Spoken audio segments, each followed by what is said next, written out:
Hey, everybody, waitingfornextyear.com podcast. I'm your host, Craig Lindell, and today I'm talking to Aaron Goldhammer of ESPN Cleveland, WKNR. We're going to talk mostly about his career and where he's been, what he's done, how long he's been here, and all that good stuff. It was a pretty good, pretty interesting conversation.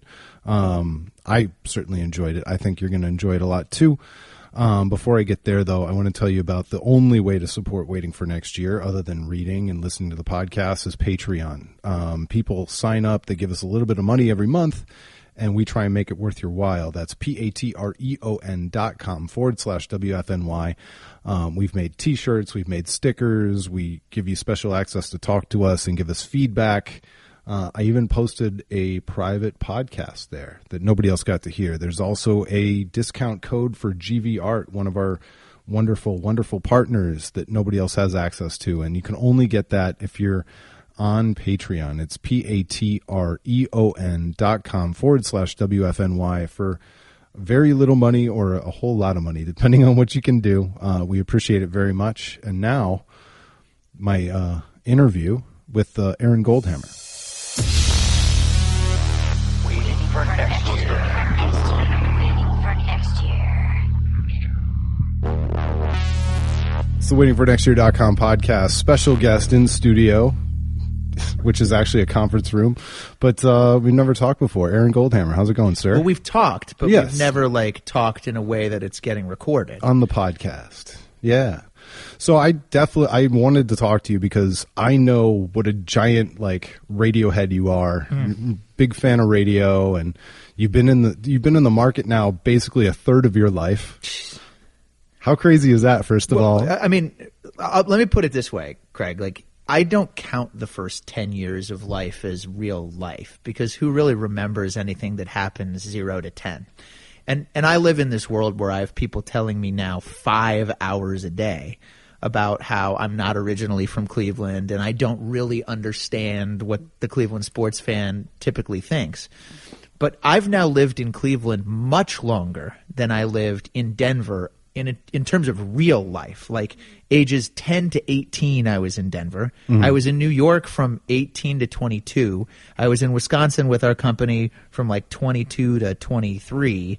And now I've been in Cleveland from 23 to 37 and met my wife here. And, so it's funny. I now chuckle. I understand it because I get the dynamic when people say that I'm not a Clevelander. But I mean, it's been a long road, for me here in Northeast Ohio. Did I say I was 37? I'm 34. So I don't even know how old I am after doing 5 hours of radio today. 11 years in Northeast Ohio. It's crazy to think about. Yeah, no, and that's the thing is you were branded the outsider, and then all of a sudden you turn around and you have been here over 10 years. And do you think that ever goes away? For me, it probably doesn't, because I've chosen to do my job in a way that I'm very honest and I'm very public about the fact that I'm not from here. Which is a very different thing compared to the way old school, the radio Sure. you and I grew up with. I'll give you an example. So I have a lot of respect for Bruce Drennan, who is sort of an icon in our industry in Northeast Ohio. And Jim Donovan. Those are two people that I would, if you were building a Mount Rushmore of Cleveland sports personalities, they might be on it.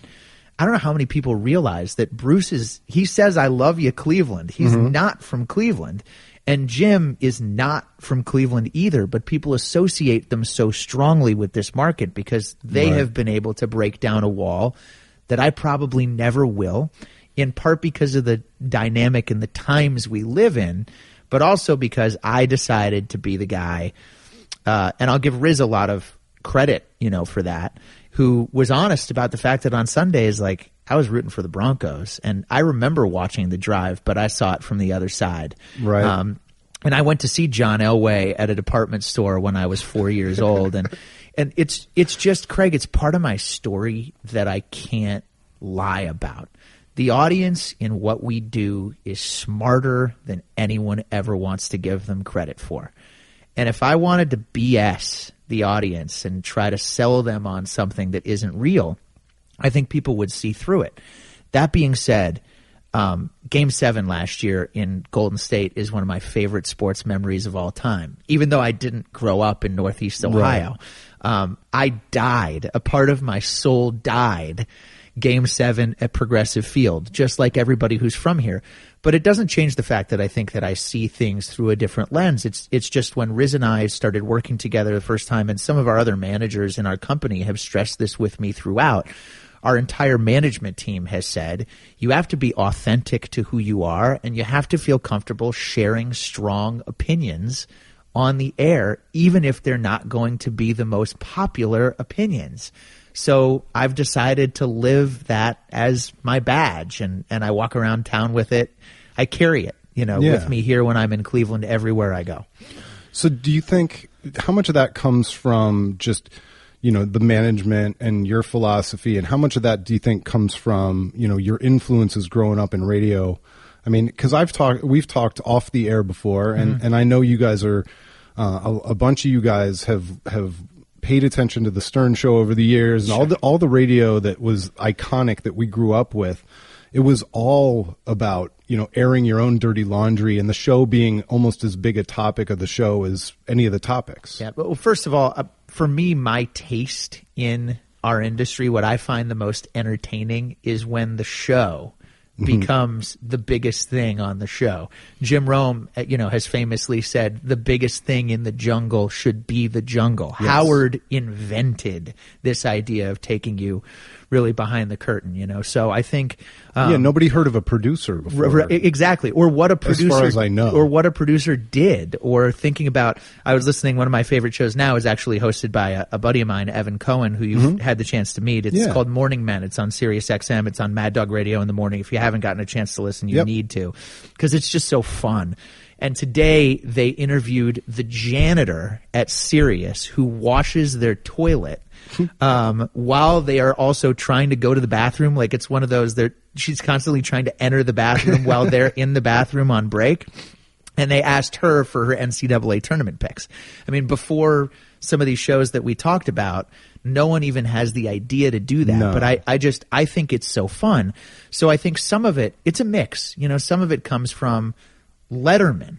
Who's the guy at Hello Delhi? And I remember Sirajul and Mujibur were traveling around the world, and ingesting this stuff was the story of my childhood. So I can't deny that some of it was influenced by that. But I have a freedom, Craig, in the company that I'm with the management team and with the teammates that I have at our company. Riz and I and Emmett and I, whoever I've had the chance to work with now on the insiders, the different people who we have come through, a freedom and flexibility that I'll acknowledge not everybody in our industry is afforded.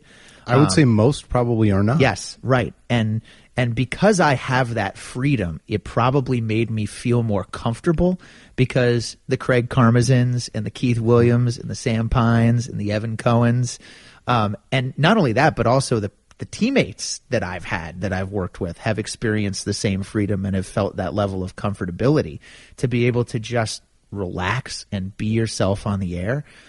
So I think it's definitely colored the style that I'm on the air with, but it's also changed my management style.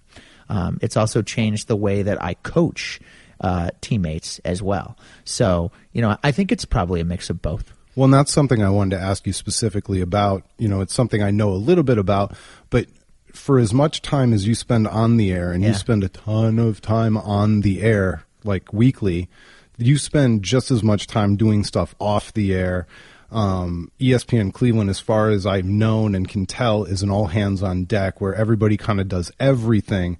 So if in as much detail as you feel like, what's a typical week like for you as the stuff that's not directly on the air that we all hear? Well, for better or worse right now, Greg, my mind is just constantly working. I mean, no matter what I'm doing, what I see, I'm funneling through the lens of my job. And it's just how I'm sort of conditioned as a person. It's what I do. It's what I love. It's what I have fun with. It's what I'm most passionate about, right?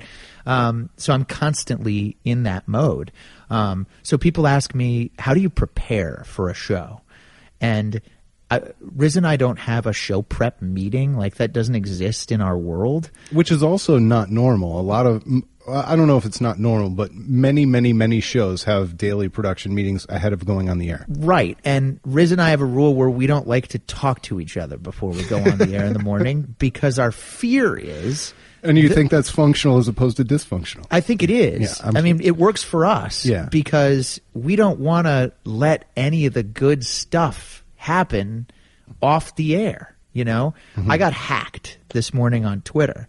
And if I'd have told Riz the story of who I think did it, why, what they tweeted, and how I handled it off the air, when I retold it on the air, it just wouldn't have been as good. No. So my morning really starts pretty, soon before RBS. It's not like I'm rolling into the office at 6:30 or 7 o'clock in the morning and banging out 2 hours of show prep before we go on the air together. We have a system put together, and teammate Eric Williams, who now is doing a really great job of helping us just make sure that some structure and framework exists in our world for the show. And then obviously I'm really focused on the air between 9 and 1. It's the fastest 4 hours of my day. I'm trying to make sure that we're prepared for what's coming next. I am working constantly on trying to make sure if we're going to book a guest, that it's the right guest, that it fits who we are and what we do, and that it's worth the time, that we're talking about the right things, that we're having fun, that we're executing the infinite number of sold elements that everybody loves to complain about, but that keep us in business with our unbelievably supportive and wonderful advertising partners who've been so loyal to us over the years and who we're really grateful for. And then between 1 and 5, it's really busy and packed. I have some conversations that I have planned with advertising partners in that world, you know, where I'm going out and meeting with either a new partner, a potential new partner of ours with our marketing team, or I am having a conversation with one of our existing partners.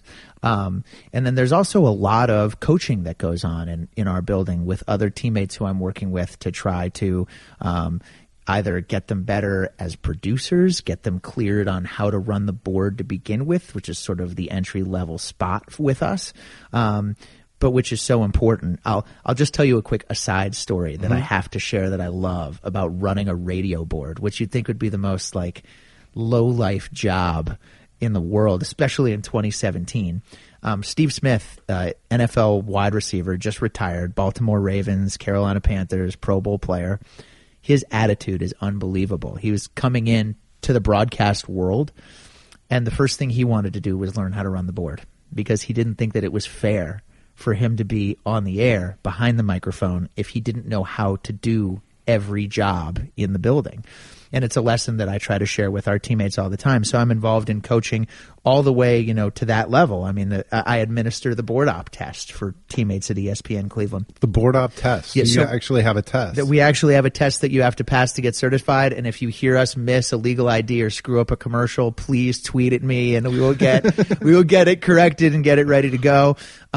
It's one of the most gratifying parts of my job, Craig, is it's one thing, you know, for me to worry about my own on-air career, but I'm so proud of, I think, the really smart and talented people that I've been really lucky to work with over my tenure in Cleveland. I look around the Cleveland sports media landscape, and KNR has touched so many of those people. I've had a chance to work with so many of them, and some of them are still wearing our jersey and some of them are wearing other jerseys, but it doesn't make me any less gratified to see them going somewhere else and having the chance to be successful. And then around 4:30, I circle back, you know, and focus a little bit on the second show. And I think there, you know, think about my job for a second on the air. Today, I got to work with Riz for 4 hours, and I got to work with Windy for about an hour and a half with Brian Windhurst. I mean, if you're a Cleveland sports fan, like, is that not the greatest job, like, in the entire world? Like, how lucky am I to be doing this?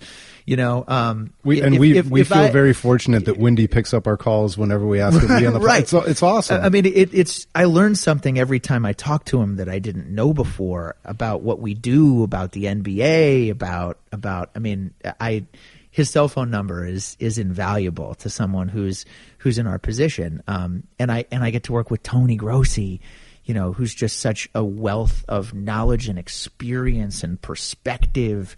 And he gets you inside those Hall of Fame votes.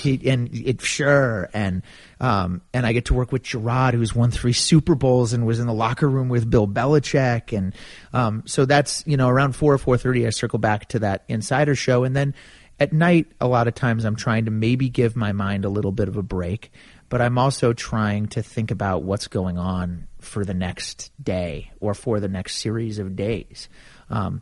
Because I think there are some elements of my job in this whole web, Craig, that I'm good at, and some that I'm not as good at, and some where I have a lot of room to improve, and some where I feel like I really excel. I mean, just like anybody else at what they do. But I would say, I think as a producer, I'm pretty confident in what I do. And one of the things you have to do if you're producing a show is you have to think a few days in advance, a few weeks in advance. So the shape of the show over the period of weeks, I try to be planning out and thinking about so that I can carry some of the burden that's in Riz's backpack every day, and we can work together so that we can sort of share what's on each other's plates. So that's a little bit of a picture and a glimpse into my world and what my work life looks like. Yeah. So, and it's fascinating, especially the teammates and knowing how many people have passed through WKNR and over the years. And now, you know, we're kind of 5-6 years in of there being 2 sports talk radio brands in the market. Sure. Did you always think that there was enough room for 2 brands? I have 2 parts to this question. Mm-hmm. Number one, how much did you think about the new team coming in town? Okay. And then number 2, I forgot my how funny do you find it when like fans on Twitter and fans of the radio station think that there should be some like rivalry, like you hate Adam the Bull, right? like you guys sure, you know. So I'll address the first part first. I think Cleveland has room for 4 sports talk radio stations. I mean, I think it's ridiculous to think that Cleveland doesn't have room for both. And if you're a fan and you're listening to a podcast with Waiting for Next Year, mm-hmm. chances are you enjoy reading Scott Sargent, and you enjoy, you know, reading other people that write for the site, and you know everybody's name, and you probably follow them on Twitter, and that means that you're going to listen to 92, and it means that you're going to listen to us, and it means that you're going to also be reading Tony Grossi, and you probably listen to the A to Z podcast also. I mean, it's not like fans are mutually exclusive to one sports talk radio station or the other. I know what it's like when I'm driving in my car in this day and age. I'm listening to Sirius, and I'm listening to Howard, and I'm listening to Mad Dog Sports Radio, and I'm listening to ESPN Radio, and I listen to an interview from Russillo and Cannell, and then I listen to your podcast, and then I listen to A to Z, and then I go back and I listen to Next Level with Emmett Gerard. I mean, I'm constantly bouncing around. So the idea that there isn't enough room, Cleveland has an insatiable thirst for sports. As I was driving over here, I walked out of the Galleria where our studios are, and there were 2 female security guards in their 20s who were standing by the door at the Galleria. And they were talking about who the Browns are going to draft at 1 and 12 and who our quarterback is going to be next year. So the idea that we only have room for 1 sports talk radio station in this market, to me, is utterly ridiculous. And you know, it's put it to bed. You don't have a rivalry. Well, I just laid out my work life for you. Exactly. Okay? If I spent a lot of time worrying about what they're doing down the dial, I wouldn't be able to exist. Yeah, you didn't tell us about where you sit down, listen, and take notes so that you can counter program of every one of their shows, so that we can go back to program ours. No, I mean, we have a lot of friends, and I have a lot of respect for some of the people that work at CBS Radio. In fact, more than our rivals, Craig, they're our partners. With our biggest partner, the 1-15 Cleveland Browns. So we put these games on together.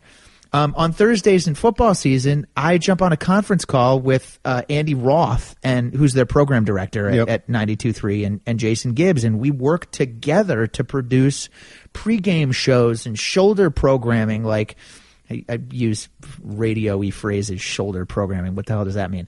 The Hugh Jackson Show, the Browns Preview Show, right. Cleveland Browns Daily. This is stuff where we're constantly working together. I mean, they might have a different culture and a different philosophy on how they view competition. But I remember the message that our CEO, Craig Karmazin, had the day that it was announced that this station was coming to town. And you'd think maybe there would be a little bit of uncomfortability in our building. We've had this to ourselves, quote unquote. I mean, 1100 has always done a lot of sports, so it's not like there weren't really two stations before anyway. And now there Mike are kind of Trevisano three. Was a sports talker right, before he exactly. became. So to say there are two, Yeah. I mean, I don't know. They have rights to two teams at iHeart. And Craig said, we view competition in this sense as good news. It means that the Cleveland sports marketing business is healthy enough for someone else to join the fray. And, you could sit there. Radio ratings are ridiculous. Yes. Utterly ridiculous. The process, the system, how much stock, how much money is spent based on ratings. But I mean, I can tell you, like, based on revenue for us, it's not like 92.3 is putting us out of business. It's not like we're putting them out of business. So I believe what Craig said. I think that it does mean that the Cleveland sports industry is, from a marketing standpoint, is very healthy.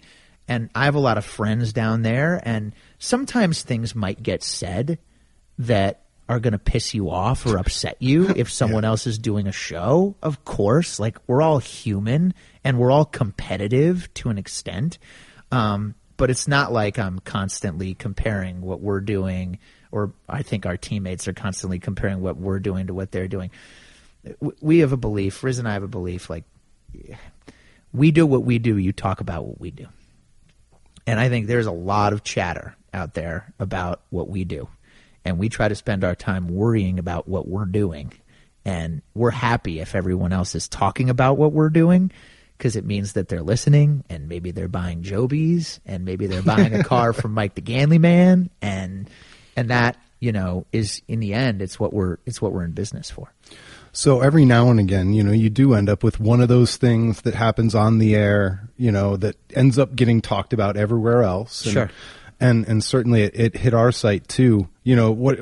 How did you guys think about internally all the chatter about the parade stuff and all that, when that all went down and there was some criticism and it hit the national blogs? Sure. I think if you are in this industry long enough, you're liable to say something that just goes viral and generates a lot of conversation. And it can happen in a lot of different veins, right? I mean, you could do something funny that everybody loves and shares. Mm-hmm. Here's how I felt about it. I mean, I was sitting next to Riz, and you can actually, as Le Batard is playing back these bites, and as everybody is parsing what Tony had to say about this ridiculous parade idea, I was sitting next to Riz, and if you listen and Riz well enough, yes. The idea that he was like encouraging somebody to like drive a car through a parade and murder a bunch of people was utterly ridiculous. He had referenced Animal House earlier, and it was a reference back to the movie if you looked at the whole picture. But people play sound bites and they pull this stuff out, and Craig, to me, it comes with the territory of doing what we do, that if you have a strong, memorable opinion about something, that sometimes people are going to disagree. The organizers of the parade got a lot of attention for their idea. And Riz then, in turn, got a lot of attention for saying that he really didn't like their idea. But I thought that the whole notion that, like, it was going to get physical or violent. Like, if you think that, you've never listened to Riz a day in your life to know kind of what makes him tick, and when he goes on these rants, what makes it memorable or different, or what makes him such a special talent in what he does. But that's something that's really interesting about the modern media landscape, is that, us old school radio fans, we know that you create a certain relationship with a host or a show when you listen to them every day for 4 hours a day. Yeah. And then your context with that show is really, really specific. And I've seen it with Opie and Anthony over the years. I've seen it with Stern. Anything that gets pulled out to diehard fans of the show feels like it's out of context by the time it hits Deadspin. Right. So how do you think about that when you're programming? I mean, I guess you're not programming because you said you're not doing pre-production shows. I mean, you can't, you don't think about it in like a pre-production. I mean, a lot of those moments that end up going viral anyway are organic. The most memorable moments in what we do aren't things that someone came up with in a production meeting or in an ideas meeting. They're things that just organically happen on the air. That's where all the good stuff lives, Craig. I mean, you can try to prepare for this thing all you want. In the end, you have to have the wherewithal to be able to adjust on the fly as you're doing what you're doing and make for a memorable moment. I mean, I could have never guessed that the Bostonian was going to call today and declare that women want him and men want to be him in his Boston accent. But I thought it was one of the most hilarious moments we had today on the show. And how we react to that and respond to that has to be organic. So and who knew that he was a Ric Flair fan? Who knew? But I will say that you have to have a thicker skin now in what we do than you've ever had to have before. And I feel it. I feel that the hostility is higher now than it has ever been before. And I think it's partially our climate. Not that this is like a political take, but that people just feel with the internet and social media the ability to just say whatever they want and pull out clips of whatever they want and parse it and quote it and put it through whatever lens and they want and take everything literally, not have a sense of humor, have too wide a sense of humor, laugh at the wrong thing. Define people by their worst moments. Right. That's my biggest pet peeve. Craig, I can't control all of that. I have friends who work on Levitard. I have a tremendous amount of respect for that show. I think it's hysterical. I love it's amazing. I listen every day. Yes. I think it's one of the best things in sports media. I know it's a very polarizing show, and there are probably people who are listening to this who are rolling their eyes who aren't fans. I am a fan. I love him. I love Bomani. Yes. I love both those shows. I love Stu. Yeah. There's a guy, Mike Ryan, who's a big Browns fan, who's their producer, who's a great guy and really smart. But I can't control what they decide to do with a clip from our show on theirs. There was another situation with a rant that I had about the Heat last year that they played on their show and it was on Highly Questionable. And I just, like, you put this stuff out there with the best intentions. You have to realize that now every time you're doing your show, somebody is listening, and that once it comes out of your mouth, part of what we do is that someone else can take it and do with it whatever they want. So I can't, the fervor, I will acknowledge this. Okay. I thought that Riz's rant was a memorable moment of radio. I thought it was creative, and I thought if you were listening at that moment that you would remember what he had to say. Mm-hmm. And because of that, in the subsequent break after the segment, I suggested to the producer of the show, a really sharp guy who everybody should start to get to know because I think he's a rising star in what we do. His name is Danny Cunningham, and he's a member of our team at ESPN Cleveland. I suggested that he post it on our podcast. But I said, if you want it, you heard it, and I was part of it. And if you disagree with my decision to post it, you can, but do you think we should? And we sort of made the decision together that we should, and we did. And had we not posted it, none of this ever would have happened. Yeah. But I never was embarrassed about it for a moment. And there may be times where I'll end this long, winding answer by saying, I've said stuff on the air I regret. I mean, I've been suspended from my job for things that I've said on the air. I have put myself in a crappy situation with my wife for things that I've said on the air. I've regretted things that I've said on the air, Craig. Like, in 11 years in a market, you are bound to say something stupid just about every day. And so I think there are some guys that like have a podcast in this town that have this thing about Deadspin or something, that you don't want to end up on Deadspin. Like, if you do what we do long enough, you're bound to say something dumb and end up on Deadspin no matter how hard you try not to.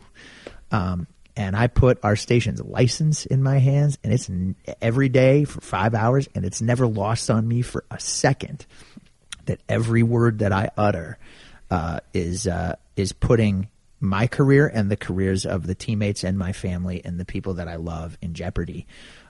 So you got to be careful with that. But in that particular instance, I don't regret anything that we did or said in that situation. Is there something? Is this part of your kind of curriculum with the newer teammates now too? Something that might not have been there when you first started. Absolutely. Yeah, I'll tell you the story of when I got. While you're answering, I'm going to listen. I'm also going to make sure our cars didn't get towed. Okay, bring reality. Perfect. Yeah. By the way, I did not. I'm sorry, downtown Cleveland. I did not pay for parking in the lot. Are we good?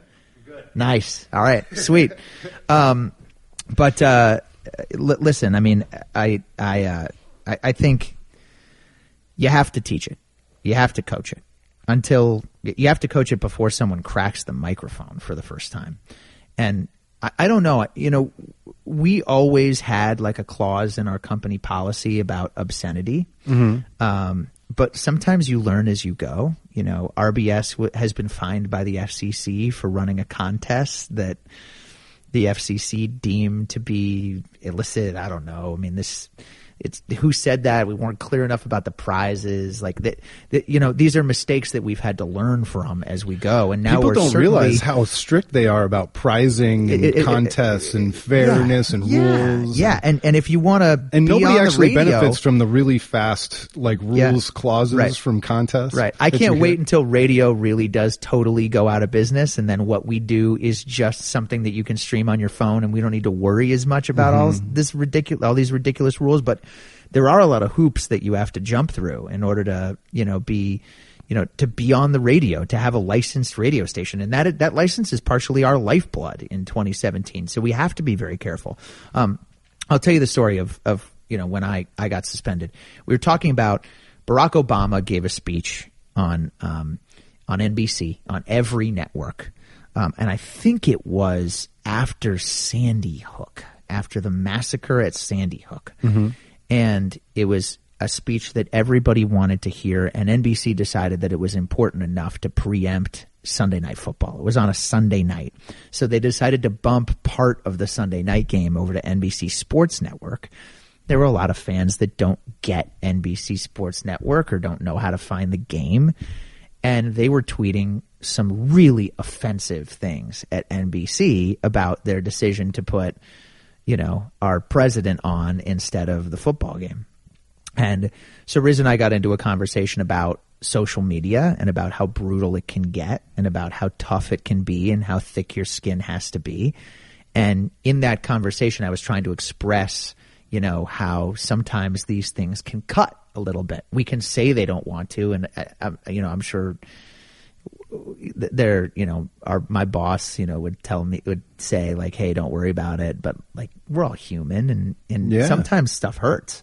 And I spelled a curse word as part of that conversation, not knowing that spelling a curse word is an FCC violation. There was one guy who emailed our GM and said, Aaron spelled the F word, and I was in the car with my daughter, and I thought it was really offensive, and I'm going to say that it's actionable with the FCC, and they reached out to our lawyer, and our company agreed that it could be an actionable situation. I mean, their hands were pretty much tied, and I missed a day of filling in with Riz for Jim Rome because I was serving an unpaid suspension I should have known better.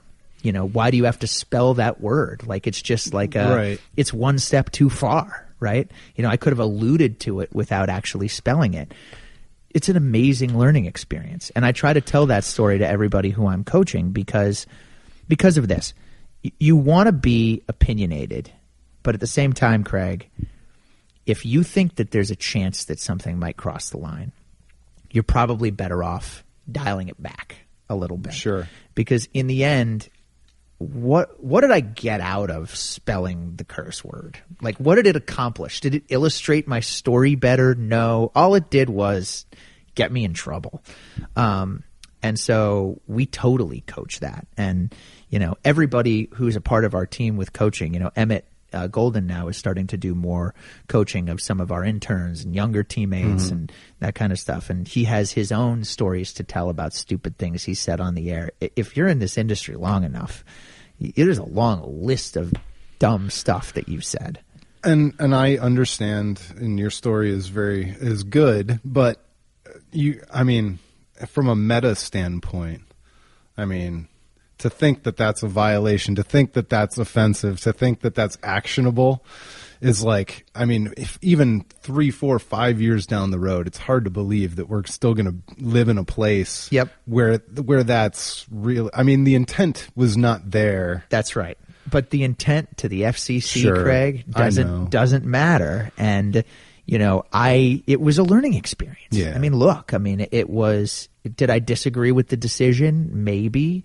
But now I don't look back on it and like shake my fist at Good Karma Brands and think, how dare you guys decided to suspend me? I'm glad it happened because at least I didn't say something really embarrassing and I was able to learn the lesson. Did they leverage the suspension against the guy taking it further? Right. So they were like, look, we suspended him, please. That's right. I don't know how that conversation went. A bargaining chip with some jerky fan. Right. I don't know how that went behind the scenes, but yeah. It was a small price to pay for a Yeah. great learning experience that I not only get to share in, but that our team gets to pass on to up and coming people so that they can learn too. And even as the medium progresses, and this is something that I wanted to finish on, with ESPN Cleveland, is that you guys are nowhere near the same brand, station, company that it was when you started way back when. It was at Broadview Heights. Right. Even if the rules are lessened, the general philosophy of thinking twice, speaking once is a pretty good one. But take us back to, you haven't been in the Galleria forever, right. And I know you were back in the dark days at the former location, and sure. It was Will Burge, I think, who was telling me about how you basically operated that station out of a closet in the first days. It was just a tiny little place. I came to Cleveland with 3 members of our team in September of 2006. I had been with our team for and that was shortly after they bought the station, correct? Right. So here's how sort of all of this went down, at least with my story. I'll tell you the semi-abbreviated version. I graduate from NYU. It's the spring of 2005. I love New York.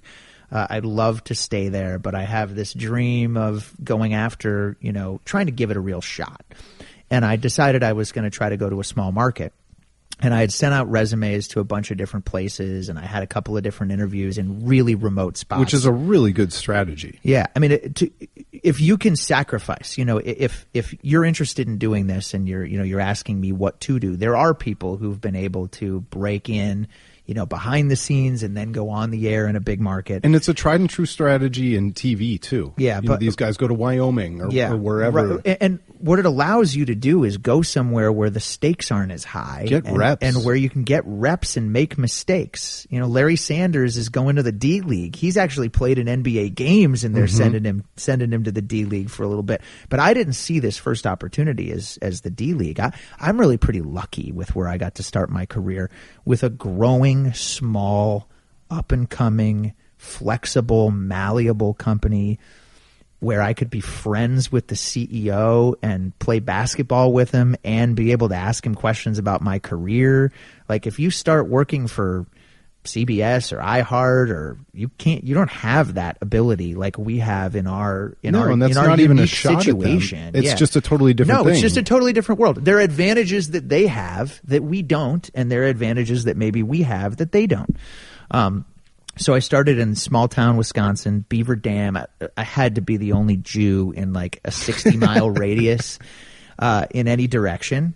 And I had an incredible year that was also incredibly hard. I'm a big city kid at heart, and personally it was a difficult time for me there a little bit just because I wasn't used to small town. I had a girlfriend who was back in New York, and but professionally, man, it was kid in a candy store. I was in Green Bay with Brett Favre covering the Packers, and then the next day I'd go to Madison and be with the Badgers, and I had days where I'd wake up and do morning sports centers and run the board and host a show in the afternoon. I mean, I got exposure to every single little piece of our business with great coaching and great people, and I grew, I think, a lot in that year.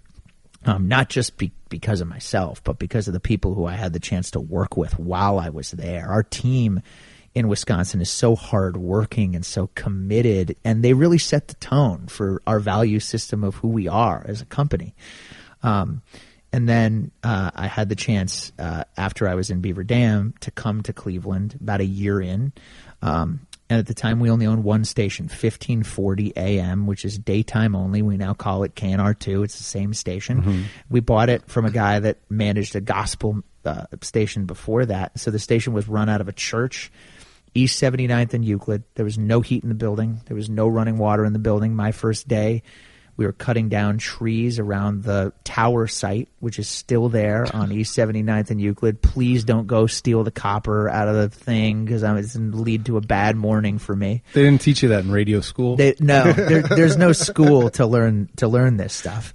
And we went on the air and we were having fun. You know, we got ESPN Radio because of our great relationship with the network. Mm-hmm. And one day Craig brought me into his office and shocked the hell out of me and said, we bought WKNR, because WKNR was the heritage sports brand in this market. And, you know, I didn't sleep that night after I heard that we had just bought the station. I didn't know if I was even going to have a role at WKNR, but I was just so excited to be a part of this mix. And Riz and I met maybe a little bit before that or shortly thereafter, and Riz has told our story on the air a bajillion times. I don't necessarily need to rehash it, but, you know, spending that time, you know, running that station out of this building with no heat or running water. I worked with a guy who, you know, there were times, I'm not going to name names. There were times in that building where you couldn't make it across the street to the rallies to go to the bathroom. And so you just kind of did your thing. And it was an incredible, again, learning experience, and part of the makeup of who we are as a company and who I've become at 34. Well, and then when I first met you, it was, you guys were already in the Galleria, and you were, I think at the time, you were the program director. Ugh. And you doing a horrifically bad job. Well, you were like the youngest program director. Like, we all had these visions of the program director because of Tom Chiasano. I'm going, wait. So all these hosts are like, you know, his senior, and he's the program. How tough was that? Tough. In part because, like, I don't know if, like, management in that way, like holding people accountable and having difficult conversations, and if that's really my great strength, it's probably not. But, you know, I'm more into developing good relationships with people and getting people to like me or getting an emotional response from people than I am like being able to have those. But I learned a tremendous amount going through it, about the back end of our business, about how to make decisions about what to put on the air and what not to put on the air, and why, and what works and who doesn't work. And, you know, so all of those stories have helped me in this second go round of managing teammates that really started in 2014. in the fall of 2014. One of the things that happened when I went to the afternoon to work with Emmett, I also took on some management responsibility in our team. But I'm really grateful for, the teammates who were patient with me at that point at 24 in my career, Greg, Brenda, and Kenny.